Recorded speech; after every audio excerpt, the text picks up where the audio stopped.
Bueno, vamos a tener el tiempo de la predicación. Todos los niños van arriba con sus maestros y nosotros pues, nos quedamos aquí, hermanos, para escuchar la palabra del Señor. Nuevamente, qué privilegio es estar aquí, hermanos. Qué privilegio es estar con ustedes y gracias al Señor que nos ha dejado un hermoso himnario para poder sacar, conocer alabanzas. Ese himnario es el libro de los Salmos. Y el Señor nos ha enseñado a través de los Salmos a dar alabanza, a cómo alabar a nuestro Señor, ¿es cierto? ¿Cómo alabamos? ¿Por qué alabamos al Señor?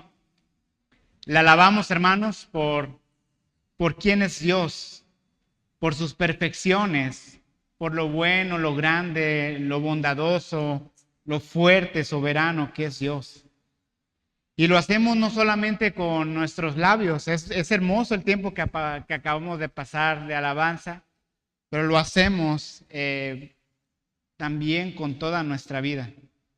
Y bueno, en el libro de los Salmos es interesante, como vimos cuando estuvimos en el Salmo 33, que la misma escritura nos enseña que el tiempo de alabanza se tiene que hacer con arte, con música, y a la vez también hemos visto que la alabanza tiene ciertas instrucciones. ¿Y por qué es importante saber cómo debemos alabar al Señor? ¿Por qué es importante, hermanos? Una de las cosas que he pensado es porque la alabanza se trata de quién es Dios. Amén. La alabanza se trata de quién es Él, hermano, de quién es el Señor. Alabamos y cantamos por quién es Dios. Cuando alabamos al Señor, no venimos y hacemos cada quien lo que le parece. Venimos y alabamos en específico por quién es Dios. Y cuando pasamos, hermanos, yo pasé hace algún tiempo por el libro o por el Salmo 34. Quizás ya no lo recuerde porque ha pasado algo de tiempo. Ni yo me acordaba, hermanos. Tuve que darle una buena lectura, pero cuando estudié el Salmo 34, el Salmo 34 es algo largo, bueno, tiene 22 versículos, y por el tiempo lo dividí en dos partes.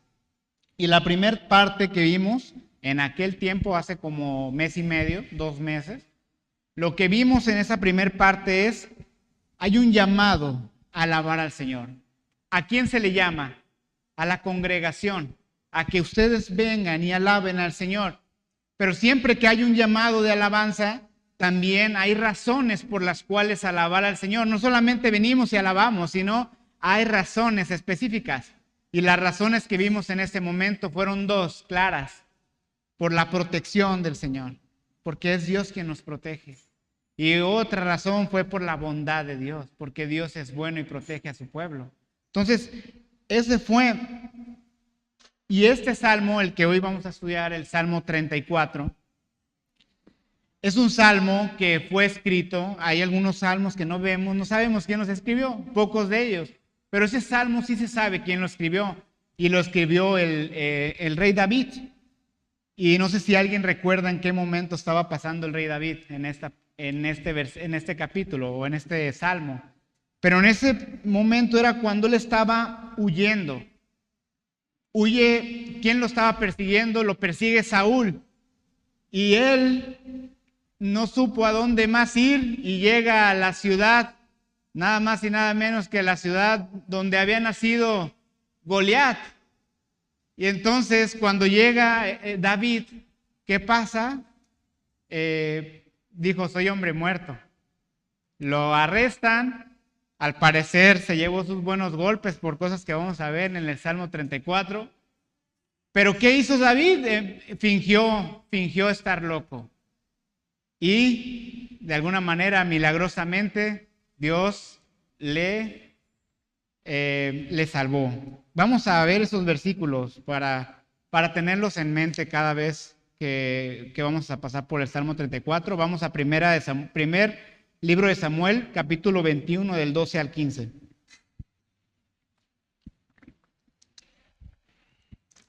Dice, David tomó en serio estas palabras y temió grandemente a Aquis, rey de Gat.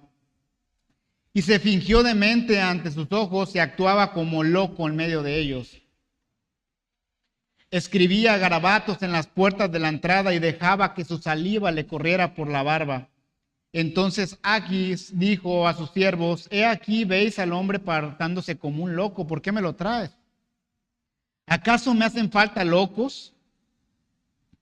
¿Qué me habéis traído a este para que haga de loco en mi presencia?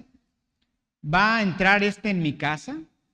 Y bueno, piensen un momento en esta escena, y esta escena es importante para el tiempo que vamos a pasar en cada uno de los versículos que nos falta por ver en el Salmo 34. El rey David, yo pienso y digo, híjole, hizo algo de mucha vergüenza. Y aún con ello, él no reconoce que fue, qué estratégico fui. Fingí estar loco y, mira, con eso fue lo esencial para que me salvara. No, a pesar de eso, aún a pesar de ello, Dios le salvó. Dios le rescató. Y podemos pasar por el libro de los Salmos, hermanos, y vemos qué alabanzas tan profundas escribió este hombre. Escribió David. Y detrás de cada ellas hay dolor, hay vergüenza, hay aflicción, prueba. Detrás de estas hermosas alabanzas hay un hombre que ha sufrido. Hay un hombre que ha sufrido. Y bueno, a veces eso pasa con los hombres maduros o mujeres maduras en la iglesia, ¿verdad? Dices, caray, qué fe tiene este hombre. Si escarbas tantito ves que ha sufrido, que ha pasado ciertas pruebas y aflicciones y ahora Dios ha hecho de él un hombre o una mujer. Vamos a ir, hermanos, al Salmo 34. Abran sus Biblias y nos ponemos de pie a partir del versículo 11.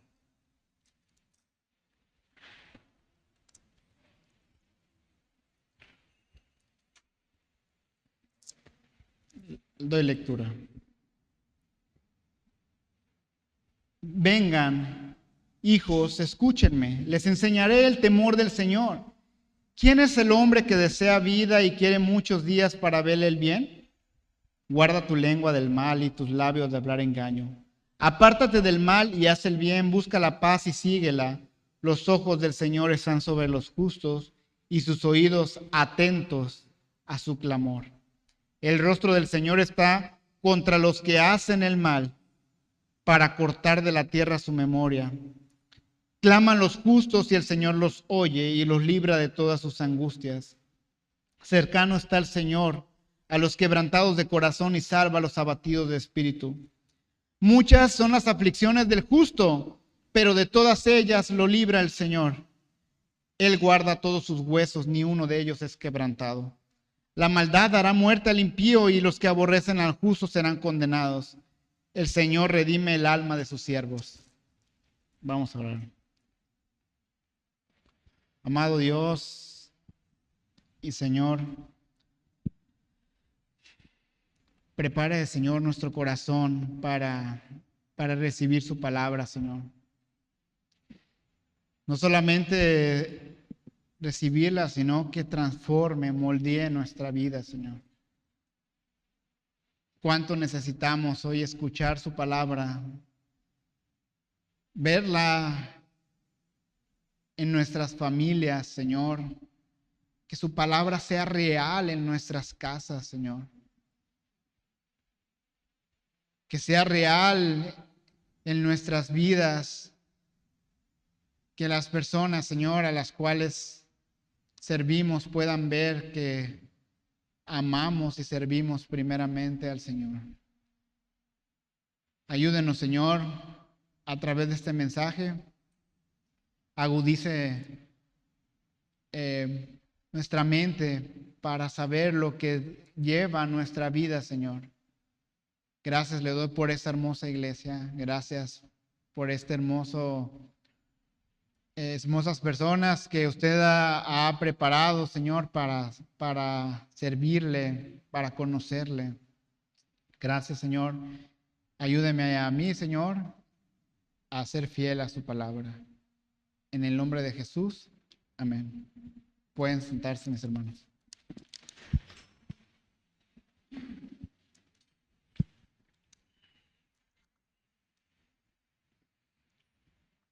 No sé si recuerdan uno de los versículos centrales en la predicación pasada y de los que más podemos conocer del Salmo 34.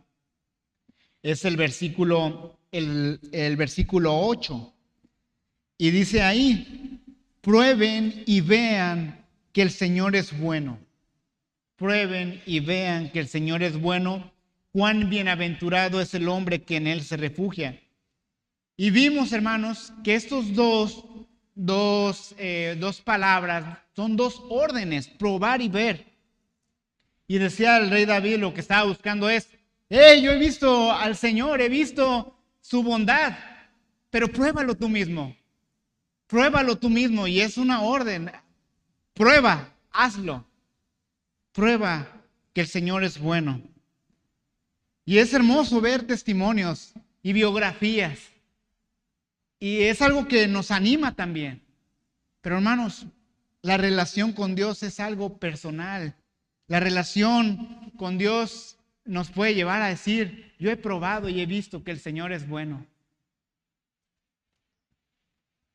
Desde el versículo 8 son verbos imperativos. Y desde ahí vamos a ver que son instrucciones muy necesarias para la congregación, muy necesarias. En esa segunda parte, que es a partir del versículo 11, va a haber también un llamado a venir y aprender acerca de ¿qué? Del temor del Señor. Y estos, para introducirnos la antesala a esas instrucciones, son el versículo 11 y 12, donde vemos que son instrucciones para una vida con la bendición del Señor. Vamos a darle lectura al versículo 11, hermanos. Dice: vengan, escúchenme, les enseñaré del temor del Señor. Hermanos, para aprender, todos hemos dicho, a veces vemos a personas que tocan el saxofón o a mí que me gusta la música, o que tocan el violín, ¿no? Y dices: wow, yo quisiera aprender de eso. Bueno, para aprender se requiere tiempo, se requiere disposición, se requiere un proceso. Entonces hay un llamado a venir y a aprender. Así como en los primeros versículos se nos llamó a dar alabanza al Señor, se nos llama ahorita a venir y aprender. También es un verbo imperativo. Esto es: vengan, caminen hacia acá. Hay una sola dirección: vengan. Y vea cómo dice David. Dice, aún con estas órdenes, él les dice: vengan, hijos. Vengan, hijos, es decir, les voy a hablar desde lo que yo viví, desde mi propia experiencia. Quiero que ustedes vean lo que Dios ha hecho. Vi en otras traducciones que hijos también se traduce como niños. Así les estaba hablando de una manera muy tierna hacia estas personas. Y esto me recordó, hermanos, que cuán necesario es también nosotros enseñar a nuestros hijos, enseñarles a ellos, ustedes que tienen hijos pequeños, y a la vez a dar gracias a Dios por aquellos maestros de nuestros hijos que Dios ha levantado y que ellos también instruyen a nuestros hijos en el temor del Señor. Gracias a Dios por ellos. ¿Y cómo le decimos a nuestros hijos cuando queremos que escuchen? Les decimos: escúchame bien. Ven, siéntate, escúchame bien. Escúchame lo que te voy a decir. Porque lo que voy a decirte es algo importante. Y ahí dice en el versículo 11, vengan, escúchenme. Y esto está hablando de escuchar con mucha atención. Escuchar para obedecer. Hermanos, esa debe ser nuestra disposición cada mañana, cada domingo. Escuchar para aprender, no escuchar para que entre por aquí y salga por acá. Escuchar para aprender. Oh Señor, ¿qué quieres hacer hoy con nuestra vida? Escuchar para aprender. ¿De qué? ¿De qué quiere hablar David? Del temor del Señor. Del temor del Señor. Y esto es algo bien interesante porque David era un hombre de guerra, un hombre músico. ¿Qué más? Era un rey. Y él pudiera decir, vamos a hablar, quiero enseñarles a cómo se agarra una espada. ¿Cómo vas a tocar la guitarra? ¿Cómo vas a hacer esto? ¿Vas a hacer aquello? Él centra toda su atención en, les voy a enseñar de la cosa más importante que hay, les enseñaré acerca del temor del Señor. Del temor del Señor. Proverbios 1:7 dice, el temor del Señor es principio de la sabiduría. Los necios desprecian la sabiduría y la instrucción. Mejor, está diciendo David, mejor que el arte, mejor que toda ciencia, es el temor del Señor. ¿Cuánto estamos profundizando en eso, hermanos? Es bueno tener nuestras lecturas o ver noticias o para estar un poco informados, pero ¿qué tanto estamos profundizando en el temor del Señor? Y de ahí, de estos dos versículos, se van a desprender 5 instrucciones. 5 instrucciones claras, concisas. Dijo un hombre ya hace algunos años, por los 1400 después de Cristo, llamado Lorenzo Justiniano, no voy a enseñar el curso de las estrellas, la naturaleza de las cosas de la tierra, ni los secretos de los cielos, sino el temor del Señor. Pues el conocimiento sobre tales materias sin temor del Señor infla el orgullo. Pero el conocimiento del temor del Señor, aún en ausencia de todos estos conocimientos humanos, puede salvar. Vamos nuevamente a nuestro salmo, hermanos. Versículo 12. Dice, ¿quién es el hombre que desea la vida y quiere muchos días para ver el bien? ¿Quién de ustedes, hermanos, quiere una buena vida? ¿Qué joven no está buscando eso? O también todos nosotros, ¿verdad? Todos estamos buscando de alguna manera, queremos o por lo menos lo pensamos. Quiero una buena vida. Y no es lo que el mundo está ofreciendo constantemente, su forma de ver cuál es la buena vida. ¿Y qué el mundo ofrece? ¿Deseas una vida feliz? Todos decimos, sí. Oh, pues cómprate esto. Esto es lo que necesitas para una plena vida, abundante. Cómprate esto, cómprate aquello. Necesitas un viaje, necesitas esta mejor ropa, necesitas cambiar tu celular.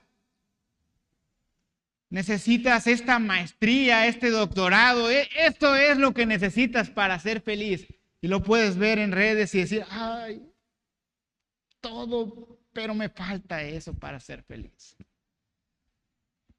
¿En ello podemos encontrar felicidad en estas cosas que el mundo ofrece? No, hermano. Eso es algo temporal. Vamos a ver qué dicen las Escrituras. Si quieren ser felices, ¿quieren una buena vida? Sí, sí queremos. ¿Dónde está eso, hermanos? Vamos a ver qué nos dicen las Escrituras. Significa que si usted quiere una buena vida, pues no busca la muerte. Básicamente, cuando pasamos por la literatura de sabiduría, que lo vemos en Proverbios y en Salmos, nos muestra la Escritura que hay 2 caminos. Un camino que es camino hacia la vida, el que todos queremos, pero hay un camino también que es hacia la muerte. Un camino hacia la muerte, hacia destrucción. La base para una buena vida con bendición del Señor es el temor del Señor. Y el llamado, hermanos, es a escuchar acerca del temor del Señor, y con esto vamos a ver las 5 instrucciones. La primera, sencillita, apártate del mal y sigue la paz. Apártate del mal y sigue la paz. Y me puede decir, bueno, a lo mejor el verbo está escrito en una forma que es una sugerencia. No, cuando ahorita vamos a ver, los verbos también aquí son verbos imperativos. Guarda, apártate. ¿Quieren una vida feliz? Apártate del mal y persigue la paz. Versículo 13, vamos a sus Biblias, hermanos.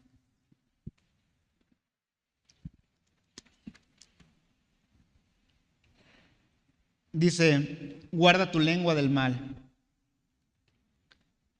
Y esto es, pon atención a lo que dices. Vigila de cerca tu lengua. Vigílala de cerca. ¿Quién nos habla y de alguna manera expone acerca de la lengua de una manera increíble? Santiago, vamos ahí. Dice, Santiago 3 del 4 al 8, dice, miren también las naves, aunque son tan grandes, impulsadas por fuertes vientos, son sin embargo dirigidas mediante un pequeño timón, por donde la voluntad del piloto quiere. Así también la lengua es un miembro pequeño y sin embargo se jacta de grandes cosas. Pues qué gran bosque se incendia con tan pequeño fuego. También la lengua es un fuego, un mundo de iniquidad. La lengua está puesta entre nuestros miembros, la cual contamina todo el cuerpo. Es encendida por el infierno, inflama el curso de nuestra vida. Porque toda clase de fieras y aves y reptiles de animales marinos se pueden domar y ha sido domado por el ser humano. Pero ningún hombre puede domar la lengua. Es un mal turbulento lleno de veneno mortal.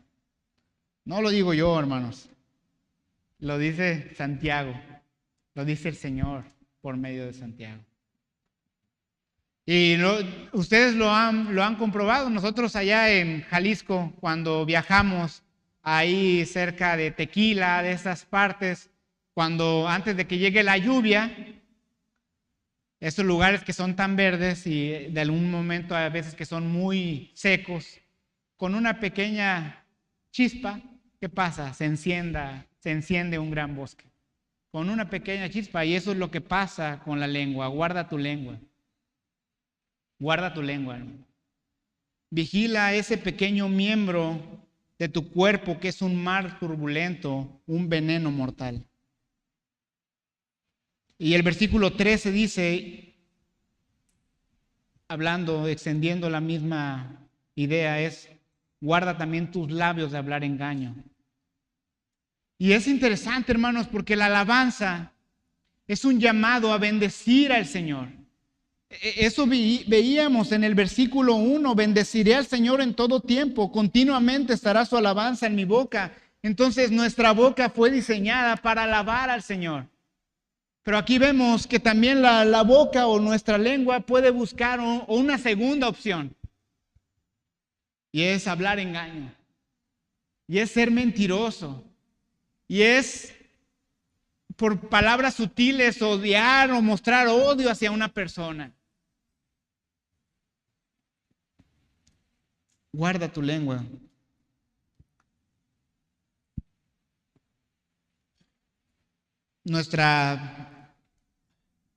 Nuestros labios deben de llenarse de alabanza, hermanos. Cuidar lo que decimos, no solo en la iglesia, con nuestra familia, en nuestro trabajo, con nuestros amigos, que tu palabra valga, hermano. Y Santiago lo va todavía a exponer un poquito más el tema de la lengua, y cierro con Santiago con esto, dice, con ella bendecimos a nuestro Señor y Padre, y con ella maldecimos a los hombres que han sido hechos a la imagen de Dios. De la misma boca proceden bendición y maldición. Hermanos, esto no debe ser así. Esto no debe ser así, hermanos. Ni siquiera las groserías. ¿De qué estamos alimentando? Obviamente, ¿de qué habla nuestra boca? De lo que hay en nuestro corazón. Pero pongamos atención a lo que decimos.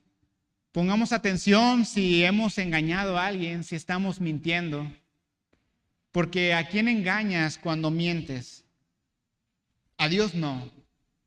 A Dios no, como dice en Gálatas, Dios no puede ser burlado. No hay manera de engañar a Dios.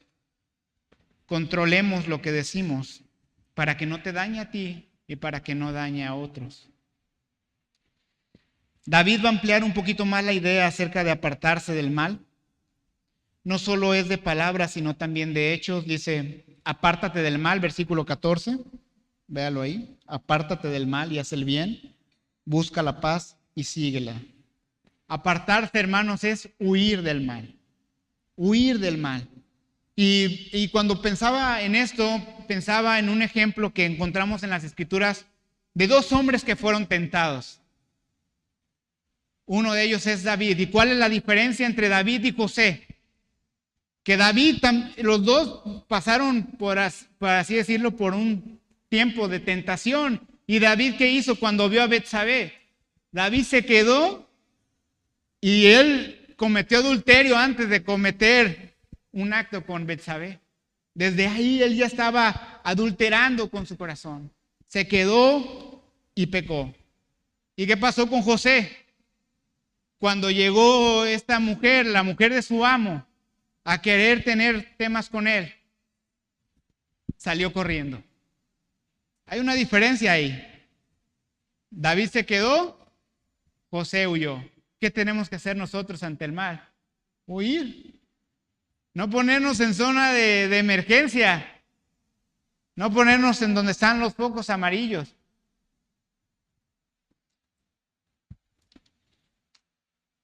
Entonces debemos apartarnos del mal. Pero dice ahí, apártate del mal y haz el bien.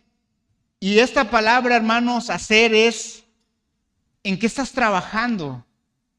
Muchas veces podemos decir, bueno, hermano, yo no soy borracho, yo no he matado a nadie.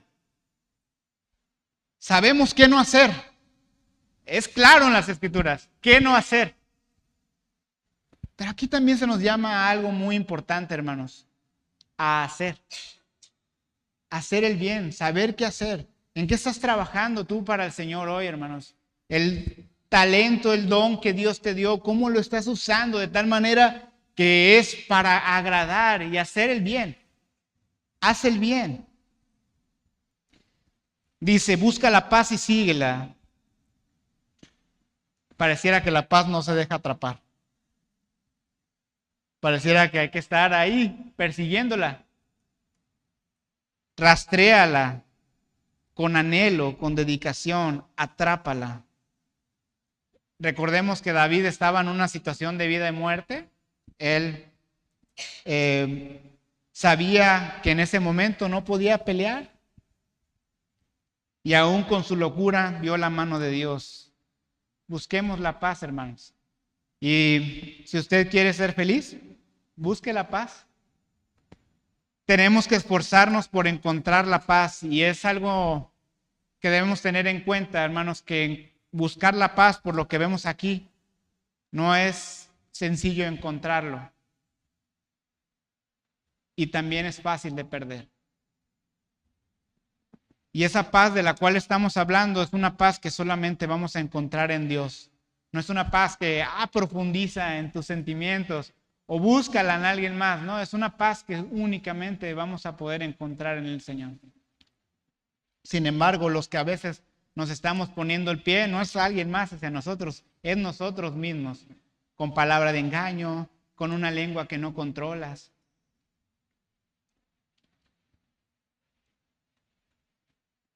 Segunda instrucción. Vive con rectitud, esto honra al Señor. Versículo 15 dice, los ojos del Señor, es decir, la vista, están sobre los justos. Los justos son aquellos que han confiado en la obra del Señor y que por medio de Cristo han recibido el perdón de sus pecados. El Señor tiene los ojos sobre ellos.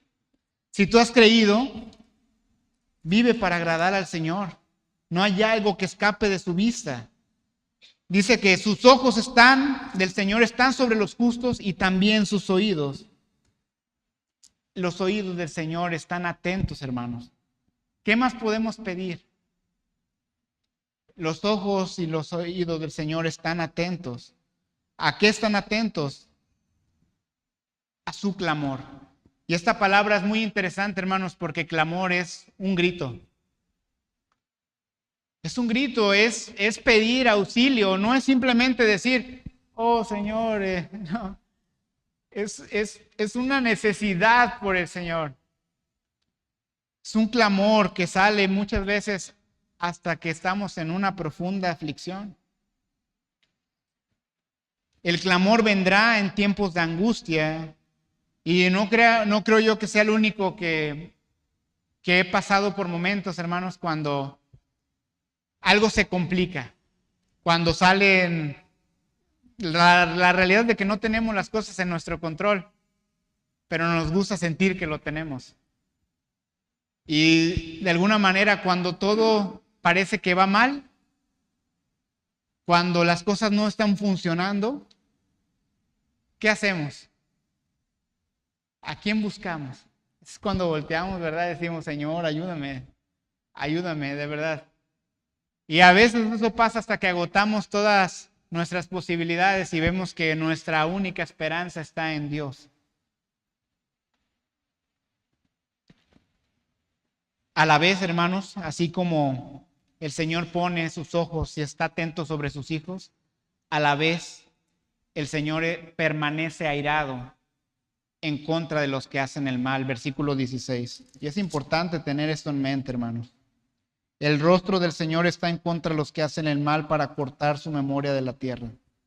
Esta palabra cortar es la misma que se usa para talar, para arrancar de raíz. Dios quiere y va a borrar todo recuerdo del impío, hermanos. Dios es quien va a hacer justicia. Dios va a hacer justicia y en la Reina Valera dice, la ira del Señor está en contra de los que hacen el mal. Es decir, hermanos, Dios no permanece, Dios no está indiferente ante el pecado. Dios va a hacer justicia, Dios va a hacer justicia, hermanos. Dios va a hacer justicia. Esto de verdad debe impulsarnos cada día más a tener una mayor y más entregada alabanza al Señor. En agradecimiento que el cuidado que hoy tiene el Señor por nosotros es por gracia. Tenemos un Padre, hermanos, un Padre que nos ama y nos escucha. Con ello vamos a la tercera instrucción. Busca al Señor. Ve ahí, vamos al versículo 17. Versículo 17. Claman los justos y el Señor los oye y los libra de todas sus angustias. Nuevamente, clamar es un grito de auxilio. Es un grito de sufrimiento. Y hermanos, cuando usted llora, cuando tiene aflicción profunda, dirige ese llanto hacia Dios. Si así lo hace, hermanos, es Dios quien lo ha escuchado antes que cualquier otra persona. Si usted ha sufrido o está pasando por un proceso difícil, Dios es el que está escuchando su clamor y su aflicción todo momento. Dios escucha. Y a veces podemos pensar, bueno, hermano, pero mi problema no se está solucionando. He orado una y otra vez y parece que todo sigue igual. ¿Cuántos de ustedes no han orado por años por alguien que aman? Por su familia, por sus hijos. Y parece que todo sigue igual, parece que no cambia. Parece que Dios no nos escuchara, pero Dios sí nos escucha. Y esa tribulación es temporal y seguramente muy necesaria para nuestra vida. Y algo que observo mucho con mi esposa y con las mamás es que cada una de ustedes conoce el llanto de sus hijos, ¿no es cierto? Algunos de ustedes tienen hijos ahí pequeños y a veces escuchamos nada más cómo cae uno, ¡pum! ¡Ay, ya se pegó alguien! Ponemos alerta y en cuanto se escucha el llanto de uno de los niños, la mamá, la mayoría de ustedes identifica que es o no es su hijo. Así de esta misma manera, hermanos, Dios conoce el llanto de nosotros. Dios conoce. ¿Por qué? Porque Dios es quien formó nuestro corazón y así como también Él creó nuestro corazón, también Dios conoce la aflicción que hay en nuestro corazón.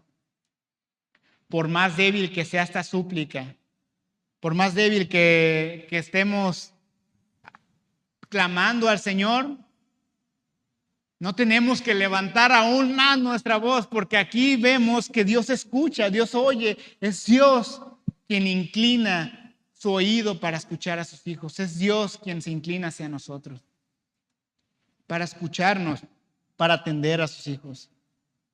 Y es interesante ver de qué angustias, de cuántas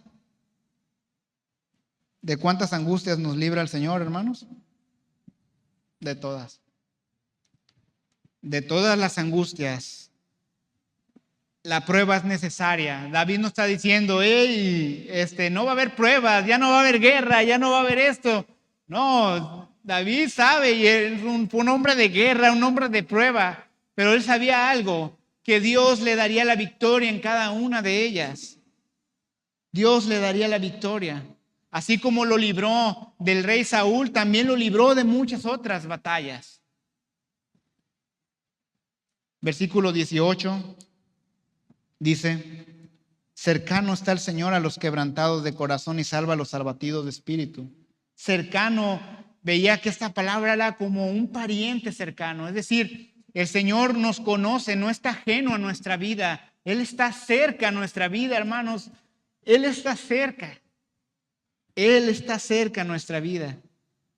¿Y a quién? El Señor está cercano a los quebrantados de corazón. Esto es roto, despedazado, humillado, completamente quebrado. Si desea, hermanos, que Dios permanezca cercano, si usted desea que Dios permanezca cercano a su vida, rompa el orgullo y tiene que humillarse. Tenemos que humillarnos delante del Señor. Y a veces cuando no lo hacemos, si la roca parece más fuerte, la prueba también aumenta un poquito. Para realmente quebrarnos y humillarnos delante del Señor.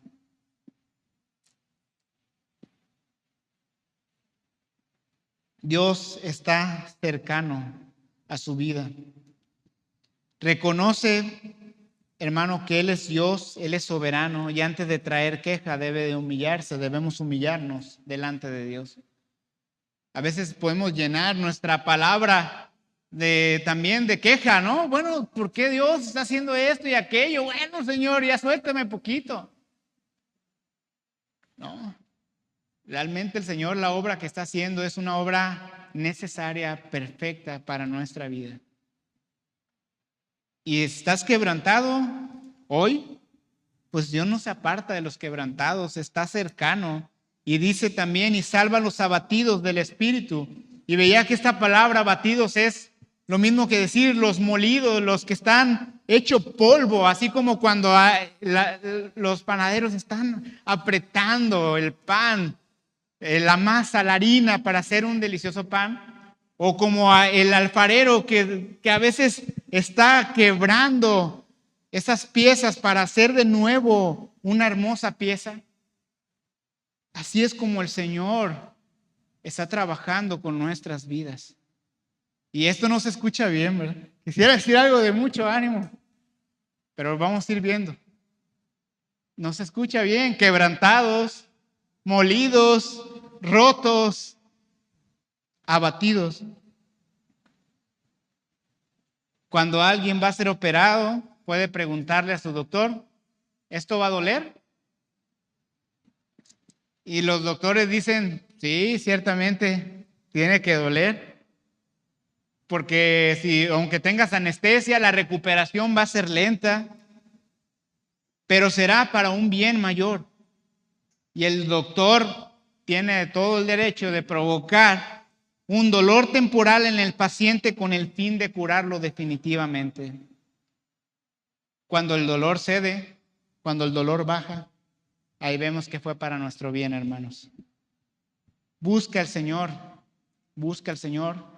y permanece fiel. Con esto pasamos a la cuarta instrucción. Permanece fiel al Señor.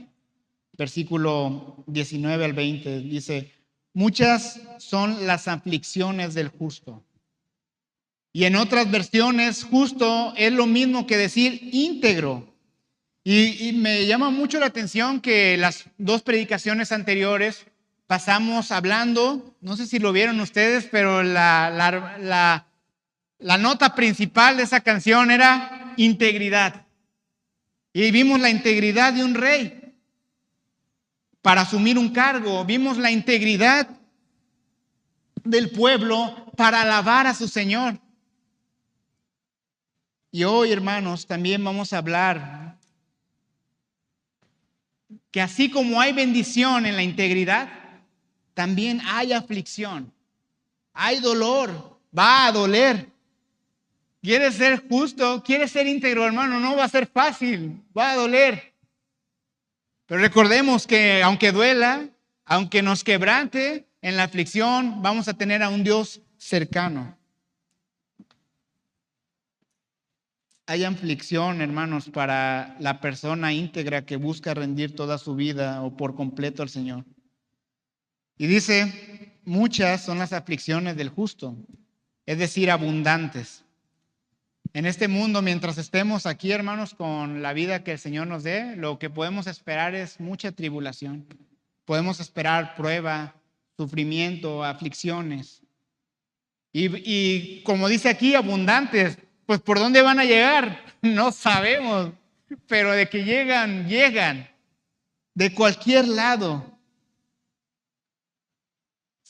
Y note un acento muy importante en este versículo 19. Muchas son las aflicciones del justo, pero, gracias a Dios por ese pero, de todas ellas los libra el Señor. Es decir, hermanos, la aflicción tiene un final, es temporal. No será para siempre esa aflicción.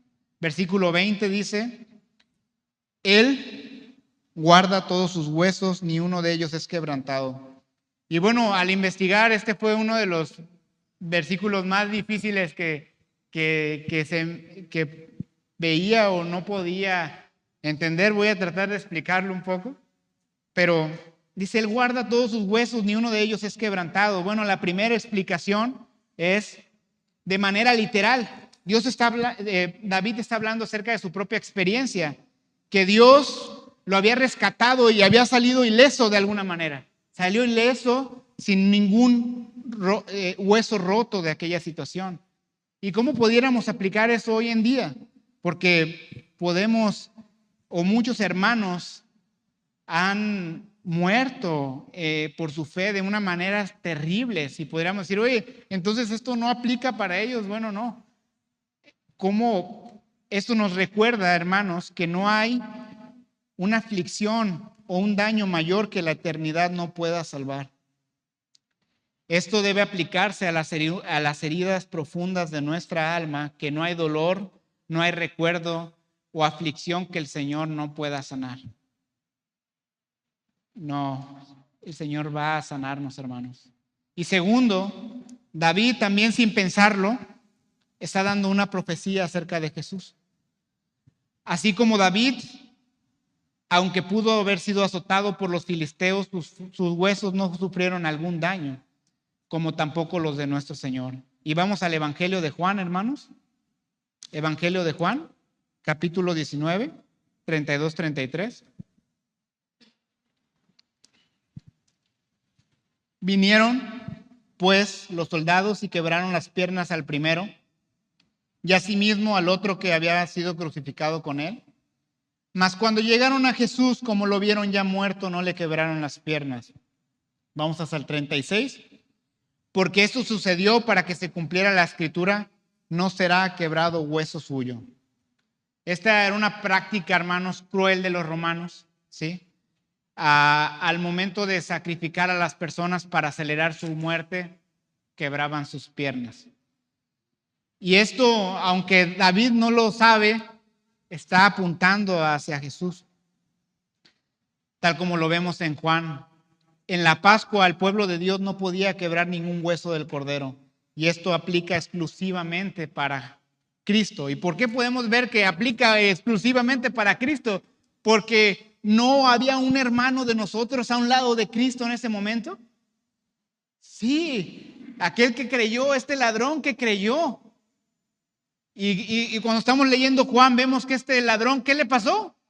Le quebraron el hueso, le quebraron las rodillas. De alguna manera, esto aplicó únicamente para Cristo. El creyente tendrá que sufrir, hermano, pero no habrá sufrimiento que el Señor no vea o escuche. El Señor permanece a nuestro lado. Cristo, mis hermanos, sufrió, soportó la cruz. Y no podemos quejarnos por nuestra aflicción. En vez de esto, debemos de poner nuestra mirada en aquel que seguimos su camino, en aquel que seguimos sus pisadas. Por último, hermanos, tenemos una quinta instrucción. Es refúgiate en el Señor.